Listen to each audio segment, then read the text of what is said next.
What is up you guys? Dr. Momentum here, and right now meron na naman tayong panibagong video, and this video will consist of basics of the basics technical analysis.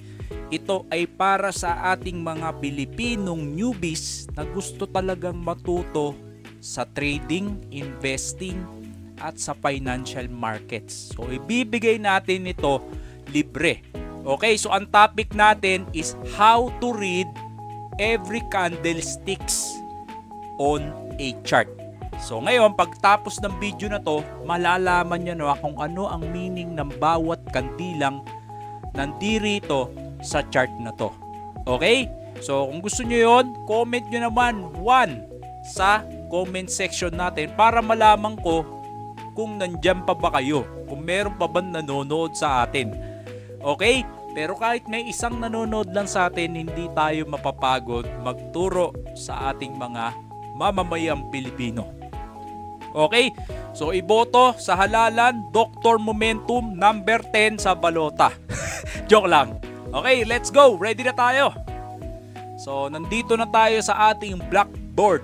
So single candlestick pattern. So ito lahat. So punta muna tayo dito. Ito lahat guys. Ito lahat yung mga kandila na meron sa isang chart.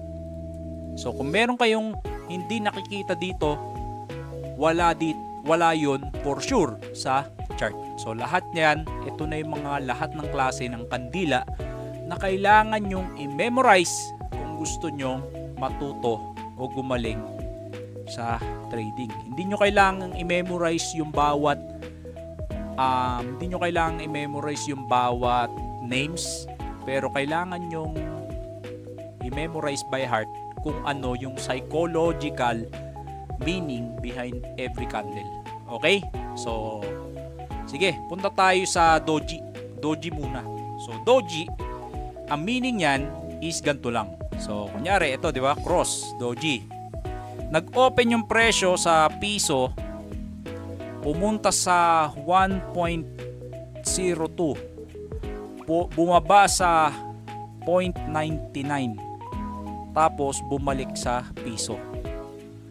Okay, so ang galaw niyan would be, nag-open yung presyo sa mini time frame, nag-open yung presyo, pumunta sa 1.02, bumaba sa 99, and then bumalik sa piso. Kaya nagkaroon ng parang cross kasi ito yung buong range niya, pero dito lang siya bumalik. Okay, so ito yung kunyari, ito daily yan, 'di ba? Ito sabihin nating H4 o M15. Okay, so ganyan yung galaw niya sa M15, pero doji lang yan sa daily. Okay, so we're done with the doji. Okay, we're done with the doji. Ibig sabihin niyan, Dok, ano ibig sabihin ng doji na yan? Price psychology. Hindi makapag-decide yung buyers tsaka sellers kung saan papunta yung presyo, kaya in essence nagganyan na lang. Okay? So yan ang tinatawag na doji or post candle. Ano naman yung long-legged doji na yan, Dok? Ano ba yung long-legged doji na yan? So long-legged ba yan na parang ano? So iba to to long-legged doji. Halimbawa, ito piso, ito 2 pesos, ito 0.5. Sabihin na natin 1.5, then 0.5. Okay? So ito, long-legged doji, nag-open yung presyo sa piso, pumunta sa 1.5, and then pumunta sa 0.5. Nagkaroon ng doji. Okay? So ganun lang siya. So parang ganito lang. Nag-open sa piso, pumunta sa 1.5, pumunta sa 1.5, gumanyang ganyan, consolidate, pumunta sa 0.5, and then bumalik sa piso. So anong nangyari? Nagiging long-legged doji o doji na merong higher range versus this doji na normal. Cross doji, ano naman yan? Cross doji, ganito lang yan, cross doji. So, halimbawa, ito 1.2, 1.5, ito 0.9.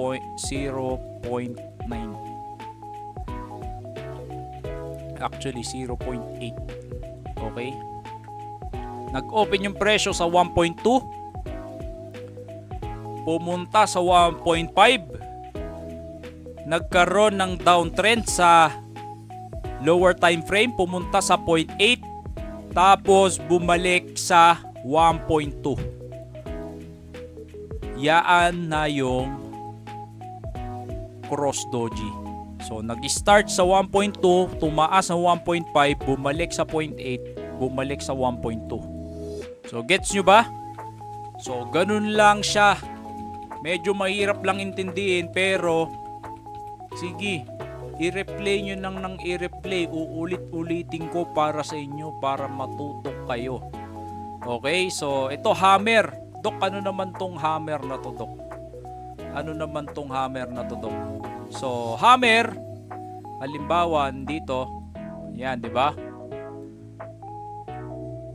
1 peso, 1.2,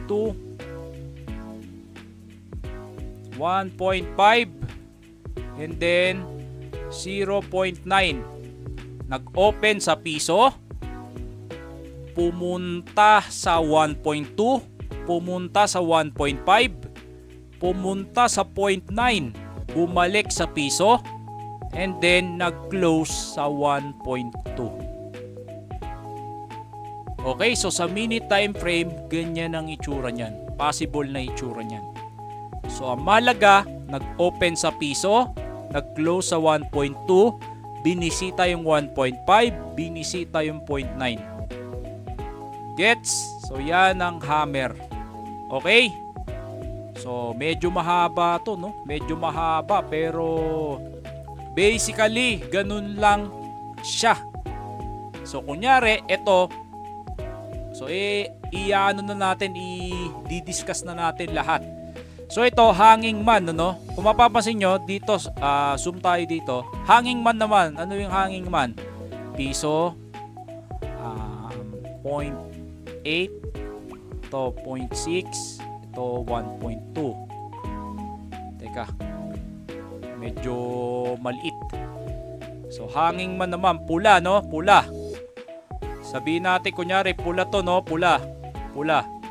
So piso, 0.8, ito 0.6, 1.2. Paano naman, Dok, kung pula naman? So nag-start sa 0.8, pumunta sa piso, pumunta sa 1.2, bumagsak sa 0.6, bumalik sa 0.8.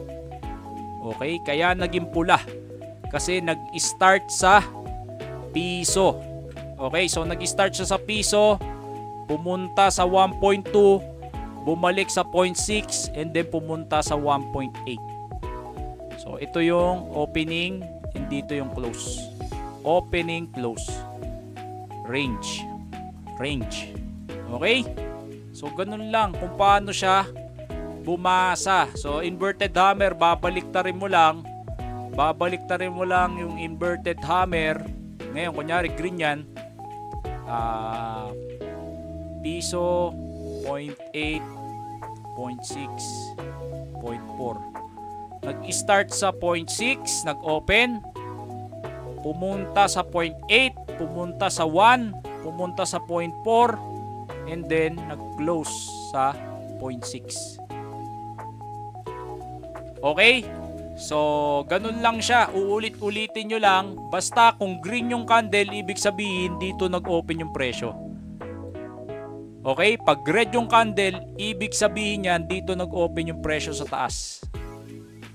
Okay? So, halimbawa dito, shooting star, dito nag-open yung presyo sa taas, 0.9.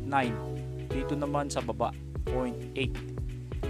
Okay? So, ganun lang siya. So, kunyari, bearish Maraboso, dito nag-open sa piso. Halimbawa, ito, 0.8. Ito, 0.6. So, pumunta yung presyo sa 1 muna, then bumagsak hanggang 0.8. nag 0.6 pero nagsara sa 0.8. Nagsara sa 0.8 lang. So ito 0.8 siya nagsara. So ito yung closing niyan. Yan yung mga closing niya. Okay, so ito bearish closing Maraboso. No, ito yung dito muna. So bumagsak 0.8, 0.6, 0.4. Dok, saan ang una niyan? Saan ang una nito Maraboso na to? So sa ano muna, sa 0.6 opening, bumagsak, pumunta sa 0.4, and then bumalik sa 0.8. Okay? So ganun lang, 0.6 ang opening niyan. So nangyari diyan 0.6, 0.4, then bumalik sa 0.8. So nag-close sa 0.8. Ito yung close. Open, then range. Okay? So ganun lang, medyo nakakalito pero sana meron kayong natutunan. Nalito rin ako kasi ang tagal ko na tong inaral. 6 years ago pa. So huli ko tong inaral 6 years ago pa nung ako ay nasa college pa lang. So nasabi ko yung aking identity, no? So meron mga magsasabi, bata pa lang pala si Dr. Momentum. Yes, bata pa lang tayo. So college pa lang nag-aaral na tayo actually high school pa lang nag-aaral na tayo ng trading. So ito na yung career na napili ko. Kaya ngayon ipapasa ko na yung knowledge na inaral ko sa mga kababayan natin Pilipino. Okay? So yun lang, maraming salamat guys. And by the way, kung wala ka pang MEXC account, ito ay trusted exchange. Binacktest natin ang mga creators nito at talaga naman masasabi ko na legit sila. So kung wala ka pang MEXC account at kung gusto mo ng plus 25 USDT bonus sa iyong trading, mag-register ka lang sa ating link. Okay, so pag nag-register ka sa ating link, meron tayo mga premium courses na lalabas na yung mga nag-register lang sa link natin, yung makakapasok. Okay, yan ay regalo ko sa inyo. Tutulungan nyo ako, tutulungan ko rin kayo. Okay? Pero right now, kung hindi nyo kailangan ng broker, ito for sure makakatulong sa inyo. Yung single candlestick pattern, how to read. Okay, aralin nyo lang and sana meron kayong natutunan sa video na to. Maraming salamat guys. Dr. Momentum out. Bye bye. God bless.